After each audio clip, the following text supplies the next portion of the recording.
Hello guys, welcome to Lensky Vlog. For today's video, sabakon yellow for merienda. Yan guys, yung saba nilaga lang natin sa asukal. Tapos mag-crush na tayo ng yellow guys. Pagkatapos guys, lagay na natin sa lagayan at lagyan natin ng yellow, tsaka ibap.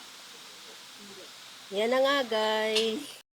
Ayan na nga guys, tikman nga natin ang sabakong yellow natin.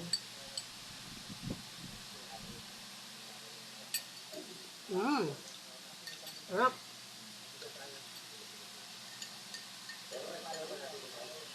Sarap guys.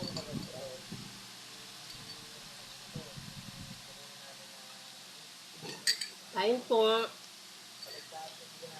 Salamat. Bye-bye.